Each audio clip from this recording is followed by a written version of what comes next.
Fala pessoal, sejam bem-vindos aí a mais uma live extra. Pô, todo mundo aí assustado, né? Mercado caindo, Bitcoin hoje acordou de mau humor, queda aí de quase 9, 10%. E basicamente, né, muita gente mesmo assustado com o que estava acontecendo com o mercado. Por este motivo, decidi abrir uma live extra. Esse horário agora eu ia fazer uma live com o pessoal do OnCryptoPro, né? Comentando alguns outros pontos. Mas acabou que eu quis fazer essa live aberta para todo mundo. O pessoal do CryptoPro, fiquem tranquilos que eu provavelmente a gente vai fazer live de amanhã, porque algumas das operações que a gente ia fazer acabam se tornando um pouco menos interessantes após essa queda. Mas enfim, vou explicar, comentar um pouco mais. Fiquem em paz quanto a isso. Mas o meu grande objetivo aqui é realmente explicar um pouco, analisar um pouco os motivos dessa queda, entender o que a gente pode esperar em cima disso e tranquilizar, né, galera? Então, tranquilizar todo mundo que está receoso na queda. Quero saber aí o que vocês estão achando aí até o momento, se estão aproveitando, se vocês não estão aproveitando esse momento de movimentação de mercado. Vou compartilhar aqui minha tela para a gente comentar um pouquinho, né, do que aconteceu. Então, basicamente aqui, quando a gente olha, a gente tem, né, o Bitcoin, principalmente aqui, nessa queda, a gente pega aqui do topo, de um topo ao outro, né? Do topo ao fundo, a gente tem ali uma queda de cerca de 11%, né? No diário, a gente tem uma queda ali que chegou a bater cerca de 10%, né? Se a gente pega aqui, esse candlezinho aqui até o fundo dele, mas o mercado já tendo uma certa recuperação. Então, quando a gente pega realmente a queda efetiva aí, o mercado caindo cerca de 5%, o mercado recuperando rápido dessa queda. E muita gente começou a questionar, perguntar, pô, e aí, o que aconteceu? Por que o mercado caiu? Como o mercado caiu? Como o mercado desenvolveu? Vamos entender exatamente isso. E para explicar essa queda, existem dois fatores essenciais que a gente precisa entender. Inclusive, eu comentei um pouco na live de ontem com vocês. O primeiro fator essencial é o excesso de alavancagem de otimismo que existe no mercado cripto. E esse excesso ainda permanece mesmo após essa breve correção. Se a gente pega aqui, a gente teve nas últimas 4 horas, na verdade nas últimas 2 horas, 561 milhões de dólares em liquidações nas principais corretoras do mercado, majoritariamente de posições abertas de apostadores de alta. Em outras palavras, a gente teve uma grande liquidação de mercado, um grande fechamento de posições de futuros em abertos. Por que isso aconteceu? Basicamente porque a gente estava nos maiores patamares de contratos futuros em abertos aqui do mercado. Se a gente pega essa métrica, principalmente em Bitcoin, isso fica bem claro. A gente estava num patamar bem elevado de contratos futuros em abertos. E essa elevação desses contratos futuros em abertos que a gente está vivenciando aqui agora, especialmente ali dentro da Binance e da CME, ela acaba naturalmente tendo seus momentos de correção.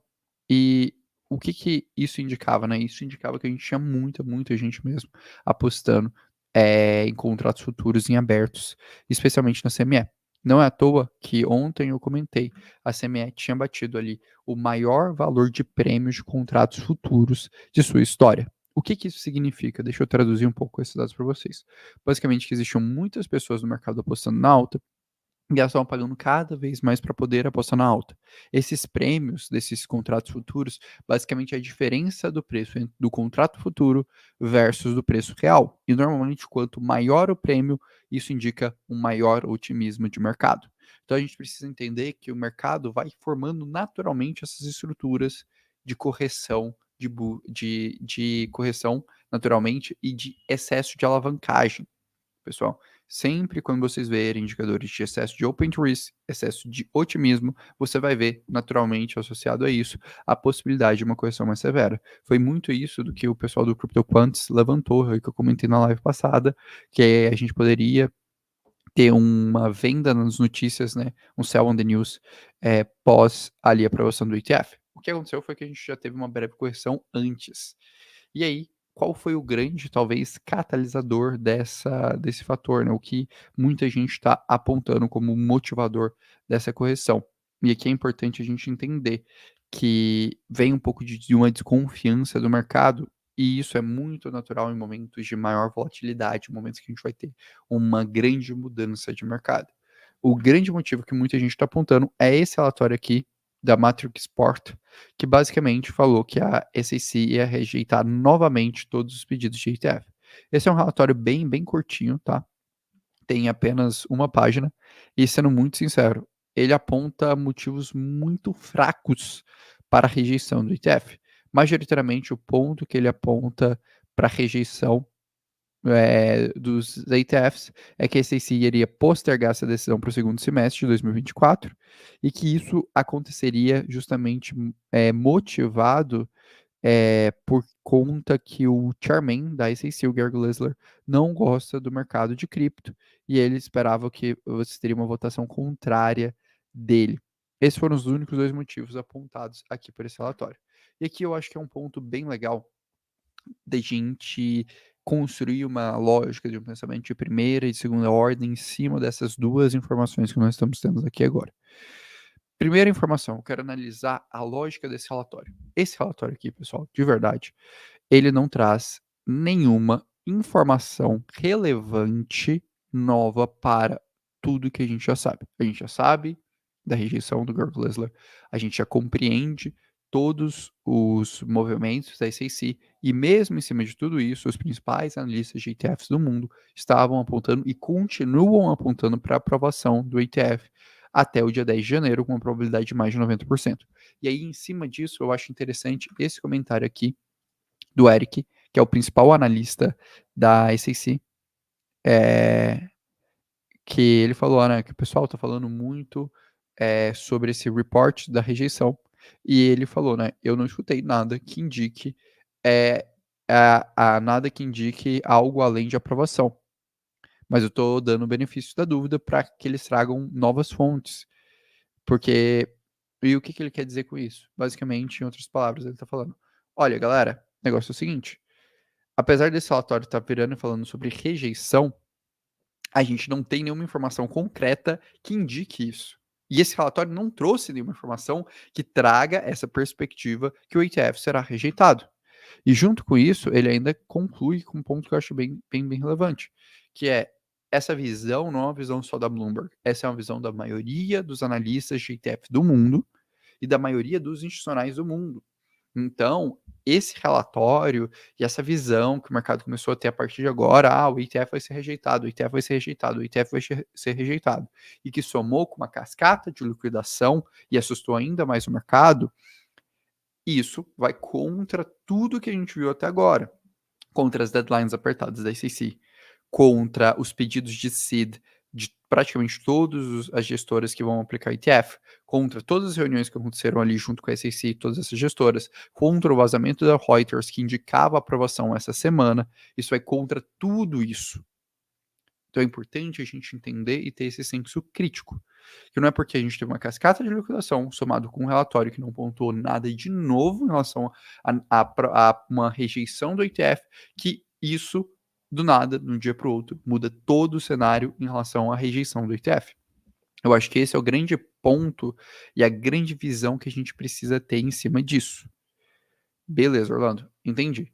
Então, posto tudo isso, agora é a hora de me posicionar, de eu comprar, tudo mais. Olha, vamos lá. Eu acho que não necessariamente. Quais, para mim, são as duas lições que a gente tira de todo esse movimento? E depois eu quero comentar um pouco pensando em curto, médio e longo prazo de tudo que a gente está falando. Vamos lá. Quais são as duas lições que eu acredito que a gente pode tirar de tudo isso que aconteceu aqui agora? Primeira grande lição é ter esse senso crítico em relação ao ETF, em relação às notícias, entender que o momento de volatilidade, de dinâmica que a gente está vivenciando agora do mercado, ele traz consigo momentos como esse, que uma mudança mínima de notícia pode gerar uma mudança de humor exacerbada no mercado, isso assustar. Acho que esse é o primeiro ponto que a gente precisa aprender. O segundo ponto que a gente precisa compreender. Isso reforça a tese da venda nas notícias. Porque se a gente perde um catalisador, ou se a gente confirma um catalisador que o mercado já tinha, o ETF, não entra aquele fluxo todo de capital que o mercado pode estar construindo expectativa exagerada, a gente pode sim ter uma correção mais prolongada. Isso é normal. Beleza, Orlando. Então isso significa que eu não devo me posicionar no mercado de cripto, esquece o mercado de cripto vai começar a cair? Não necessariamente. E aqui eu quero trazer outros 2 pontos. Primeiro ponto de mudança de opinião muito rápida no mercado. Aqui eu achei bem interessante, né? A galera puxou do mesmo report, que basicamente o mesmo report de janeiro. Os caras colocaram, né, a rejeição e a aprovação, bem curioso. Mas o principal ponto que eu quero trazer aqui para vocês entenderem é o momento que nós estamos nesse ciclo. Galera, a gente já está basicamente no momento final, quando a gente pega em termos de número, sobre o drawdown, não, a queda que a gente teve versus a duração de dias até uma nova renovação de alta. Para mim, particularmente, eu acredito que a gente está num momento muito bom do mercado. Assim como a gente estava 6 meses atrás. Eu acredito que a gente está retornando liquidez. Se o mercado ficar abaixo dos 40 mil dólares, cara, para mim é uma oportunidade. Assim como muitos ativos bons estão com preços baratos agora. Pode ser que a gente tenha uma correção mais prolongada? Pode ser. Nos próximos 3 meses. É razoável pensar nisso. Posto o excesso de euforia do mercado. Posto tudo que a gente já comentou aqui do momento da aprovação. Que a gente tem tido a precificação do mercado desde aqui, ó. Desde quando a gente tem a certa confirmação, o mercado já subiu 60%. Então, particularmente para mim, o que hoje eu espero, pensando em curto prazo, eu espero que nessa próxima semana a gente ainda possa ter uma recuperação de mercado, dado que a gente continua com a maior probabilidade de aprovação do ETF. Caso essa recuperação aconteça, provavelmente a gente volta aí, mais ou menos para o patamar, a gente volta a ter uma certa euforia do mercado. E depois disso, acredito que a gente tem uma maior probabilidade de venda nas notícias pós-confirmação do ETF. Isso anula um potencial continuidade, movimento de alta? Não. Mas eu teria esse cuidado. Então, eu esperaria redução um pouco dessa volatilidade e mantenho a minha visão de sempre estar com proteção. Felizmente, eu já montei proteção algumas semanas atrás, estou tranquilo quanto a isso, e eventualmente, dependendo do excesso de euforia do mercado, acredito que ainda pode ter um caminho para reforçar essa proteção. Então, de forma muito, muito resumida, minha interpretação de tudo que está acontecendo aqui agora, porque aí depois eu concluo todo o raciocínio. Vamos lá. Curtíssimo prazo. Em relação à aprovação do ETF, sigo acreditando que nós teremos aprovação do ETF. Sigo acreditando confortável com essa tese. Em relação à pós-aprovação do ETF, sigo acreditando numa tese mais provável de venda nas notícias e acredito que é válido sim a gente buscar proteção, ter um pouco de cuidado nesse aspecto. Em relação a médio e longo prazo, sigo muito confortável com o mercado de cripto, acreditando que a gente tende a ter um crescimento significativo no mercado de cripto, porque a gente está no momento de volta de liquidez para o mercado e um momento que marcaria uma conclusão de ciclo somado a números catalisadores internos muito interessantes no mercado de cripto. Eu acho que esse é o resumo de toda a minha visão em relação a tudo que está acontecendo no mercado. Deixa eu ver aqui que eu vi alguma galera, uma pessoal mandando aqui perguntas. Vamos lá. O Caio Rodrigues Cunha perguntou, Orlando, acho que essa notícia aí é apenas um FUD, já que o jornal de ontem mesmo falou da aprovação do ETF. Eu acho que sim. Sinceramente, eu não vejo sentido. Eu acho que essa notícia, pelo menos ela não traz nenhuma informação nova que indique a não aprovação do ETF. Essa é a minha visão, essa é a minha leitura. Existe sempre a probabilidade de não aprovação. A gente já comentou isso. Mas eu acho que essa probabilidade é uma probabilidade mínima. Essa é a minha visão. O pessoal comentando um pouco de queda da Polygon, de outras, que a Polygon foi um dos cases que mais caiu. Para mim, galera, faz parte do jogo. Foi um dos cases que mais subiu nos últimos dias. Naturalmente, um case que vai corrigir. Sigo particularmente confortável na minha posição. Deixa eu ver aqui se tem mais algum ponto aqui que o pessoal comentou. Deixa eu ver, de dúvida. O Eduardo aqui falou, vixe, Orlando, não tem pra você. Eduardo, fica tranquilo. O Duda, desculpa. Fica tranquilo. Cara, eu acho que a gente ainda vai ter essa oportunidade de forma bem tranquila. Eu acho que agora, nesse momento, não faz sentido, porque a vol subiu, né, um pouco. Por exemplo, as puts de proteção que daria para ter sido compradas ontem, elas já dobraram de valor, mas eu acho que se o mercado tem uma breve recuperação, volta ali para os 43, 44 mil dólares, a gente volta a ter um momento bom de proteção. Especialmente se acontecer a aprovação do ETF e gerar um pouco mais de euforia. Mas de qualquer forma, eu sei que você está dentro do. Duda, eu sei que você está dentro do One Crypto Pro. Se você tinha as suas proteções lá que a gente fez aos 32 mil dólares, a gente está protegido.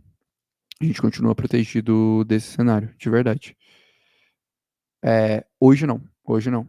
Vai depender um pouco da recuperação. Como for a recuperação do mercado, eu acho que ainda vai ter um caminho para fazer o hedge. Essa última queda, basicamente, porque foi o case que. Foi um dos cases que subiu nas últimas semanas. Se vocês separarem, os projetos que mais caíram agora foram os projetos que entregaram mais ali pré-Natal, Ano Novo. Galera, normal. É parte do movimento de mercado. Deixa eu ver.